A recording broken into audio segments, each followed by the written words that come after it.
Spring will be here before we know it. It's time to get your crews ready, get your equipment dialed in, and make 3 key digital marketing enhancements before springtime. And in today's video, I'm going to share with you the landscaper's top 3 marketing moves to make before springtime to snatch up the most qualified leads online. And I promise that these are small, easy, but majorly impactful marketing moves.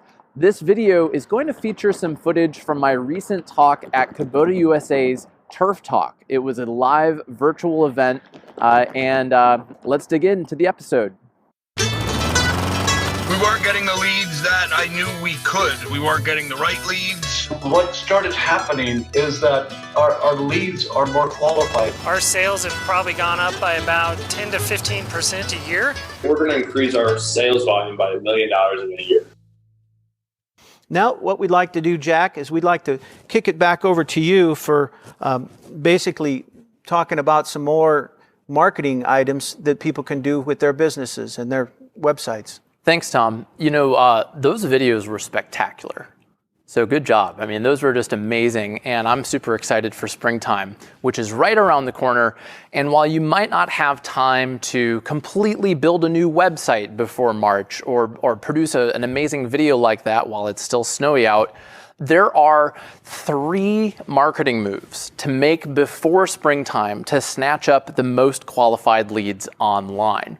And the first one is about your photos. There's something called the Hell Yes photo test. So after you've picked your Hell Yes customer, and before springtime, you should look through the photos that are on your website, the photos that are on your Google listing and your Yelp, Houzz, Facebook, anywhere that your customers are going to see your photos. Look through them and decide, hell yes, this is a photo of a project that I would still want to lead for now, or no, I'm going to prune this and remove the photos that are old, out of date, maybe from smaller projects that you don't even want leads for anymore, and replace them with the best photos you've got. You really want to put your best photos on your website, on your Google, and then all of your local listings, and just prune out the bad ones. This is going to help your customers see that, you know, what you're capable of, and photos have a big impact on your leads. I have a client who is getting all of these leads for smaller projects that he doesn't even want, and I showed him, you know, well, hey, look, you have these photos on your website. And the opposite is true. A lot of times landscapers will put their biggest, baddest, most expensive job ever on their website. As an example, I was talking with a guy who hates building pools. He hates building pergolas. He hates doing water features. And guess what was on his homepage? Photos of landscapes with pools, pergolas, and water features, right? So, but they were the nicest, biggest photos he had. So anyways, you got to prune out the photos, whether they're just a bad photo or they're an example of a service that you don't even really want anymore.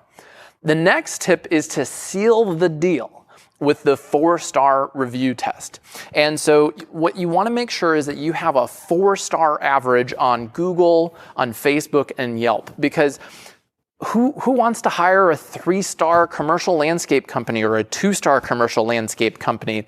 And so I'm going to show you how to do this. So the first thing you should do is Google yourself. Google your business name and then the word review. So if your landscaping company is called Johnson Landscaping, search Johnson Landscaping reviews. Now there's probably more than one Johnson Landscaping out there, so you might want to add the city into that search also. But the point is like when people are buying, they're going to try and find reviews. So find what they will find. And then whatever sites are listed on the first page of Google, you're going to want to focus on getting, again, a 4-star average. I would start with Google and get at least 10 reviews and at least a 4-star average. I met with somebody the other day who has 30 reviews, but they're a 3.2 average. So they're going to need to work a bit harder to get some more of those positive reviews to push their overall average into the 4s. So that's the point, is to get your review average into the 4s. Now, a lot of people say, yeah, great, I'm going to get reviews, but I'm not really sure how.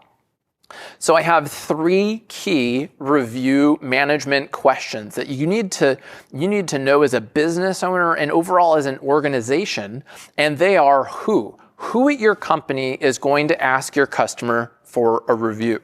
Who owns it? Somebody at your company owns sending the invoice to the client and making sure that it gets paid.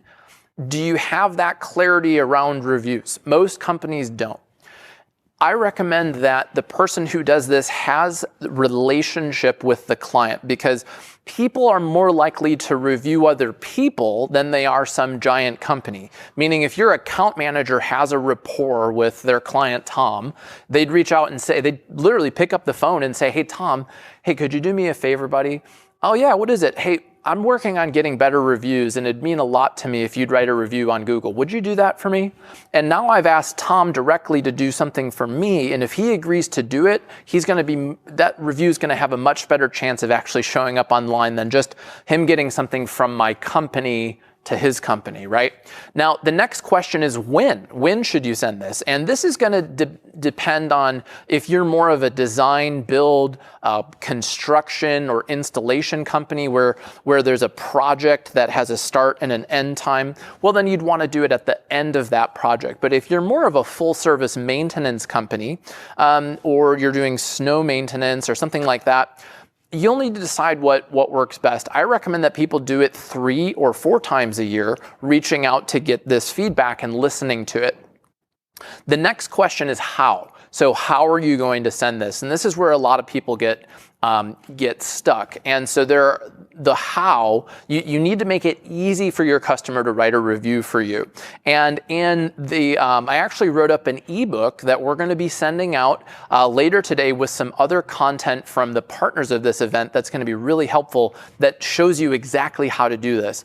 But what you want to do is either use a third-party software to get the reviews, like Podium is one of the partners of this event, or you can just send people the link to your Google review tab. So it's kind of complicated. Check out the ebook later. But the point is, figure out who is going to send the reviews to the client, when are they going to send them, and then how. Create a little email template and a system.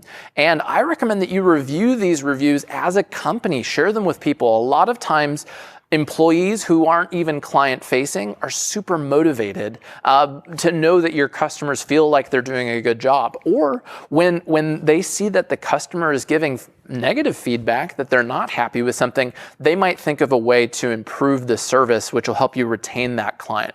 And speaking of employees, if you do all of this marketing stuff, you're going to sell more, and you need great people on your team. So my last tip for you is the careers page test. So this is some information that will help you assess whether or not your careers page is dialed in to attract the right people. Now, a lot of people come to me and say, Jack, commercial landscaping is all word of mouth. Nobody looks online for jobs.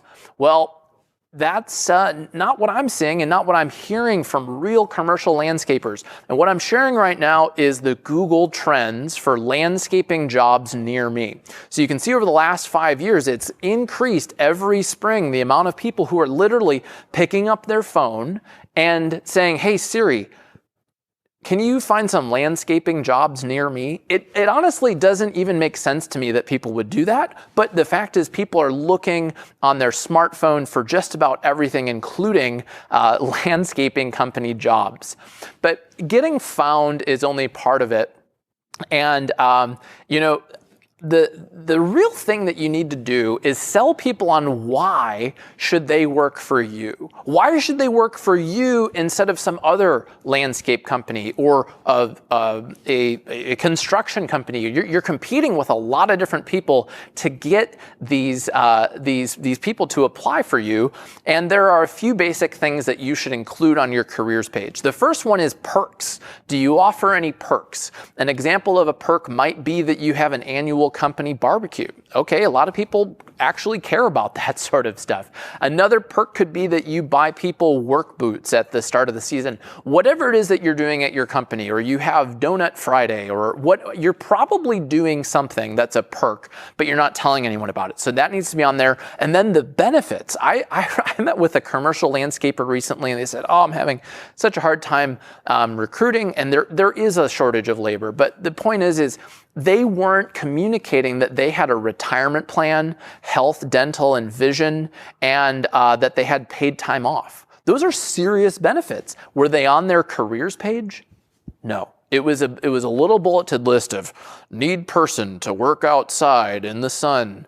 It's hot, it's hard. It's like, man, okay, well, yes, you need somebody who can do this work, and it is hot and it is hard, and you need somebody to do that. But the more that you communicate why they should do that for you, the better outcome you'll get. And then also the career path. Is there an opportunity to grow at your company? Do you have training opportunities? Dave from North Point Outdoors, he talks about his own university. I have another client who has a university. People are very motivated to build their career, and when you show them that they have a career path and that you're going to train them, you have perks and benefits, it'll be a much easier sell for them to choose to apply to you first over somebody else who just mentions how hard the job is, right? The other thing you need to do is share the culture and the community that you have. And here are some photos from Dave's company. He's out with his crew. Everyone's in their branded hoodie, looking good. And then also showing some fun stuff, like they're playing cornhole at the company barbecue.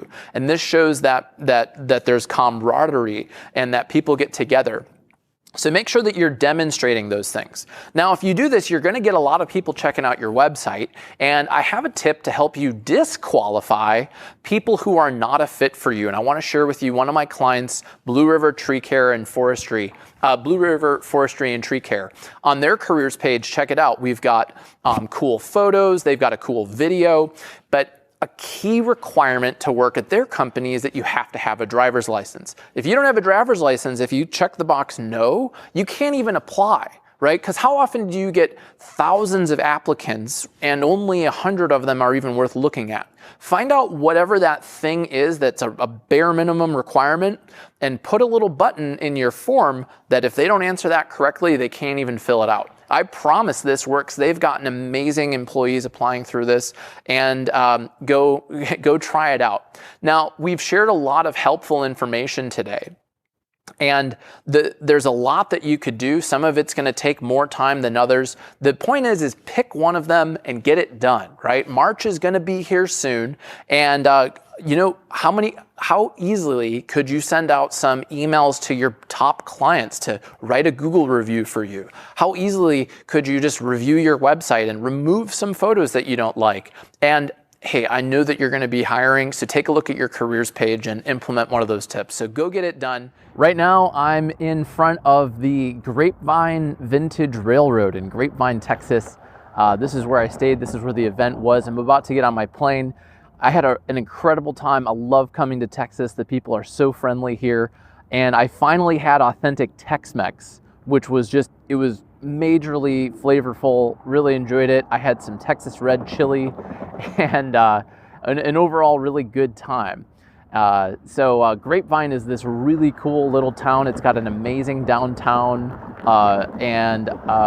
yeah, the event was really great, and I wanted to thank some of the partners in the Kubota USA Turf Talk.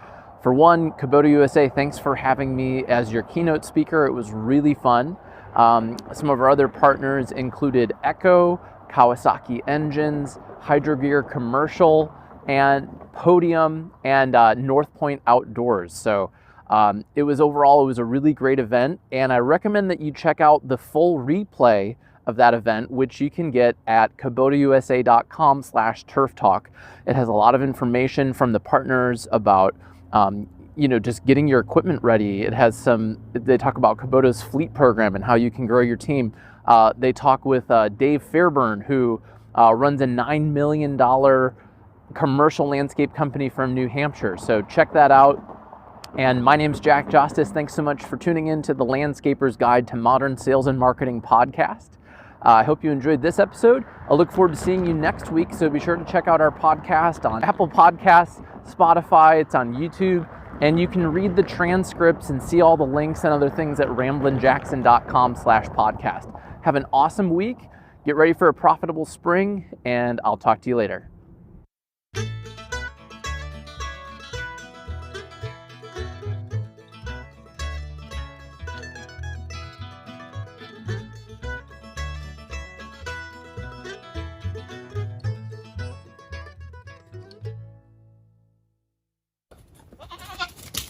There you go.